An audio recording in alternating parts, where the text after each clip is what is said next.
अस्सलाम वालेकुम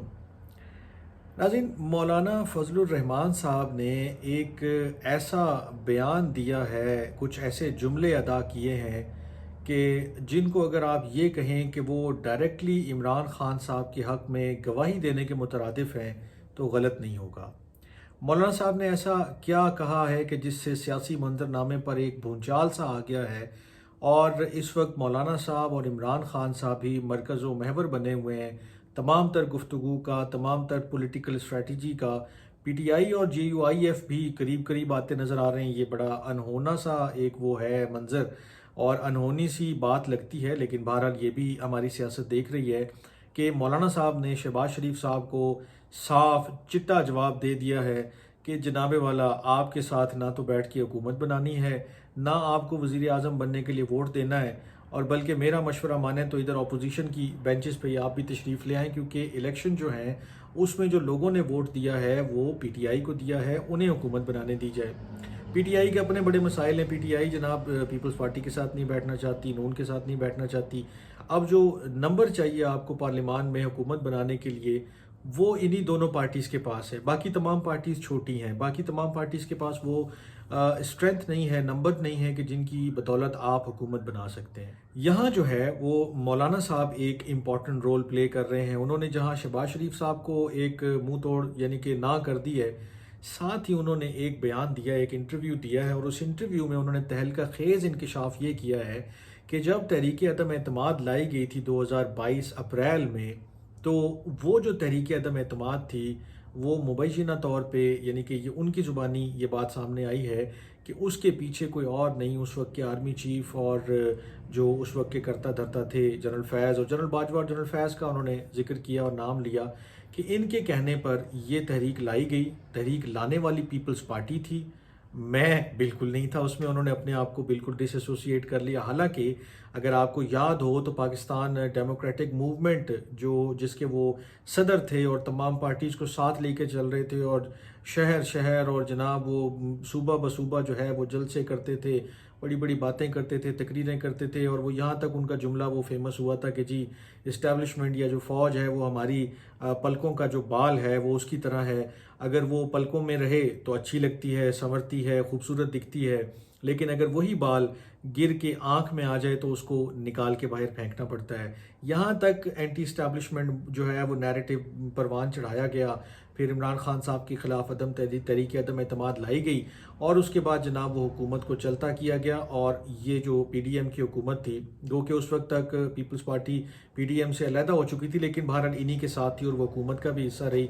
16 महीने इन्होंने वजारतें इंजॉय की हैं। जेयूआईएफ ने भी, पीपल्स पार्टी ने भी, दीगर जमातों ने भी दौरे किए हैं, सैर सपाटे किए हैं, अलाउंस लिए, जनाब जो दुनिया का काम हो सकता था वो किया है। अब जो है इनमें भी कोई ये जो 2024 के इलेक्शन हुए हैं, जब इनके नताइज आए हैं, मौलाना साहब को 4 सीटें मिली हैं, एमक्यूएम कुछ 18-20 सीटें ले गई है मेरे ख्याल में, और हुकूमत बनाने की पोजीशन में बहरहाल कोई भी नहीं है, सबको स्प्लिट मैंडेट मिला है। जब ये सिचुएशन इमर्ज हुई है तो इस दौरान मौलाना साहब ने एक बम फेंका है। ये जो बम फेंका है इससे काफ़ी तूफान आया हुआ है और मज़ीद आएगा, क्योंकि इस बम फेंकने से, इस बात के सामने लाने से जो मौलाना साहब ने इंकशाफ किया है कि जो उस वक्त तहरीक अदम एतमाद लाई गई थी इमरान खान साहब के खिलाफ, वो बेसिकली जनरल बाजवा और जनरल फैज़ का मंसूबा था। और जनरल फैज़ को उन्होंने ख़ास तौर पे कहा कि वो पहले शायद उनके ज़हन में कोई होगा इबाम, लेकिन जब उन्होंने ये बताया कि उन्हें बताया गया कि ये जी बिल्कुल with in the constitutional boundaries हो रही है सारी चीज़, तो उन्होंने भी इसको सपोर्ट किया। उन्होंने कहा कि ठीक है आप करें और इसमें कोई मुज़ायका नहीं है। और मौलाना साहब ने फिर यहाँ तक कहा कि बेसिकली एडमिट किया उन्होंने कि बेसिकली ये प्लान जो था वो उधर का था, और इसके ऊपर मोहर जो है वो तमाम पार्टीज़ ने लगाई। और इन तमाम पार्टीज़ ने जनाब वो उन्होंने, अब जो इंटरव्यू अगर आप सुनेंगे उनका नदीम मलिक साहब के साथ, तो उसमें तो उन्होंने यहाँ तक कहा है कि तमाम पार्टीज़ को बुलाकर बिठाकर और बताया गया कि ये करना है, यूं करना है, और सब ने हाँ में हाँ भरी है। यार ये पता नहीं किस दुनिया की ये लोग हैं, क्या इनके दिमाग हैं, क्या इनके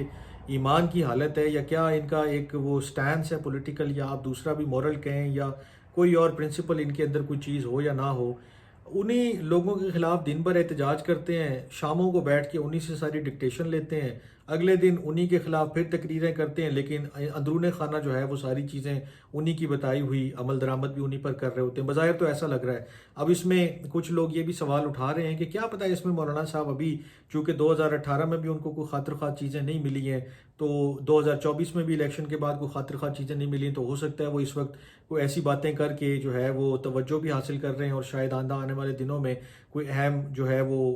چیزیں یا مراد یا آفیسز یا کوئی چیز حاصل کرنے کے لیے یہ سب کچھ کہہ رہے ہیں۔ یہ تو ان کا ایمان ہے، ان کی اپنی بات ہے، وہ کہاں کیسے کھڑے ہیں، کیا کہہ رہے ہیں اور کیوں کہہ رہے ہیں، لیکن بہرحال یہ بڑا مایوس کن ہے ان سیاستدانوں کی طرف سے اس طرح کی چیزوں کا آنا۔ میں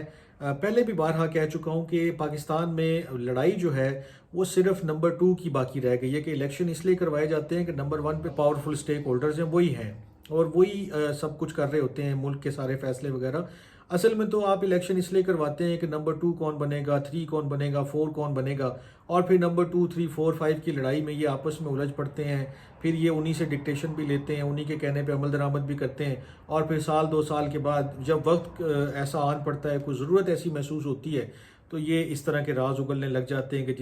جس سے ایک مرتبہ پھر سیاسی جو ہے وہ کھلبلی مچ جائے اور ایک بھونچال سا آیا رہے، اور جو پولیٹیکل سٹیبلٹی یا اکنامک سٹیبلٹی کی طرف ہم جانا چاہتے ہیں یا ملک جانا چاہتا ہے، یا لوگ پریشان ہیں کہ مہنگائی یا باقی چیزوں سے ہماری کب جان چھوٹے گی، تو بیسیکلی ان چیزوں کا میرا خیال ہے ان لوگوں کی کھال پہ کوئی اثر نہیں پڑتا۔ یہ اپنے فوائد اپنے مفاد کے لیے جب جہاں جیسے ضرورت پڑتی ہے چیزیں اوپر نیچے دائیں بائیں ترتیب دیتے رہتے ہیں۔ لیکن بہرحال یہ جو تمام ان کا بیان ہے، جو سٹیٹمنٹ ہے، جو تمام چیزیں انہوں نے کہی ہیں، اس سے یہ صاف ظاہر ہو گیا ہے کہ عمران خان صاحب کم سے کم جو اس حد تک درست ہیں کہ انہیں ہٹانے کے لیے جنرل باجوہ اور باقی جو بھی لوگ تھے پیچھے انہوں نے بڑا رول پلے کیا۔ پی ٹی آئی گو کے نرم گوشہ رکھتی ہے جنرل فیض کے لیے، تو ان کے لیے تھوڑا سا مشکل ہوا ہے کہ اس وقت جنرل فیض کو کیسے وہ برا کہیں، کیونکہ ان کی خاطر تو عمران خان صاحب نے شاید کافی جو ہے وہ قربانی بھی دی ہے، اور پی ٹی آئی نے بھی کافی قربانی دی ہے، تو ان کے بارے میں وہ بات کرنے میں ابھی بھی ہچکچا رہے ہیں اور سوچ رہے ہیں کہ نہیں، یہ نہیں ہو سکتا کہ وہ ہمیں